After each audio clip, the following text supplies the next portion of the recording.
Yun. Ayan. Yan. Eksakto. Yan si Gigi. Ang galing mo, Tex! Oh, ito nga tayo si Baby Gamsa. Uy! Tago mo! Tago mo sa likod. Basahin nga natin. Sige. Lady G. Good evening ho. Baka gusto niyo sumat muna. Che, hindi ako cheap. Good evening. Siguraduhin ninyo maganda ang gabi ko because I am so hungry. Ito, Lady G, ito. Siguradong gaganda ang gabi mo dito dahil pinaghirapan namin ni Zac Efron to. Meron ng muka si Gigi, the star witness, courtesy of Zac Efron. Ha? Aber. Patingin ang pinagmamalaki ninyo. Lady G, may I present to you ang mukha ni Gigi, the star witness. Ha? Mainit-init pa. Eto na!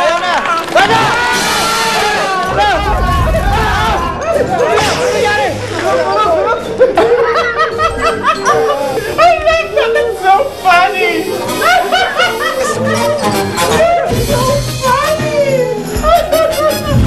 Nabigla kayo eh. Biglaan ang papapakasal nyo. Pero Chief, hindi naman kami talaga kasal, di ba? Oo nga. Paano nating malalaman at mararamdaman mo na totoo nga kayong mag-asawa kung ikaw mismo hindi mo nidadamdam na kayo'y ikinasal? Pero Chief, undercover lang naman nga, di ba?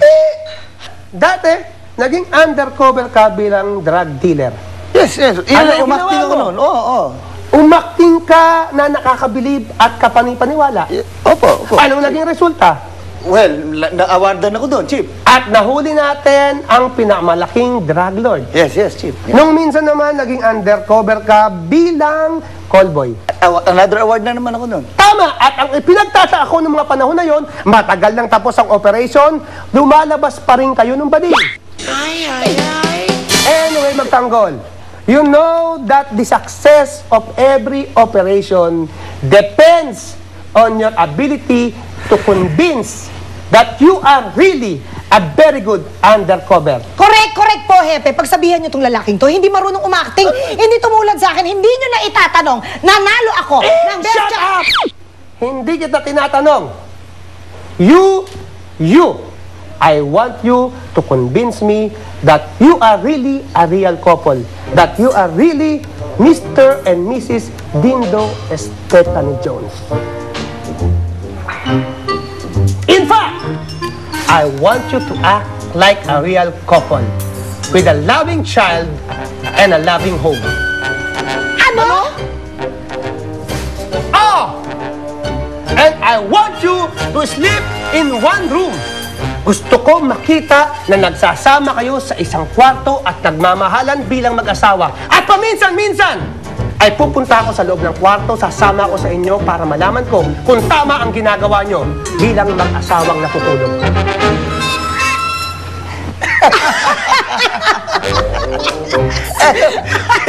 Chief, alam nyo, kung di ko lang kayo kilala, siguro paliwanag na.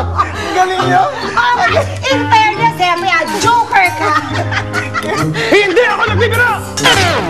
I'm serious!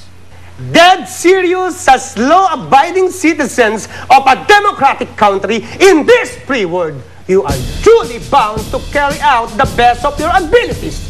The responsibility that this great country has bestowed on you. Rest assured, if you are not able to comply, you will be living the rest of your miserable lives, rotting away in the company of criminals, murderers, petty thieves, drug traffickers, Dimas, Barabas, and Hestas. May thy souls burn in hell! Till death do us part! Do you understand? I do. Sweetheart? Mag-shower. Shower na ako! Sandali, puro lamig na yung likod ko eh. May hot water naman eh. Halika na dali. Sige, Chief ha, sandali. Hepe, ang galing niyo pala magbigay ng mga payo pagdating sa relationship. Siyempre, expert ako sa mga relationships eh. Kayang-kaya ko yan. Meron ba kayong extrang unan at saka kumot dyan? Bakit po?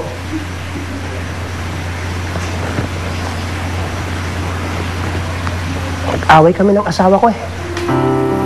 Nilalayas ako sa amin. Dito lang ako natutulog. Sige, kukuha po ako.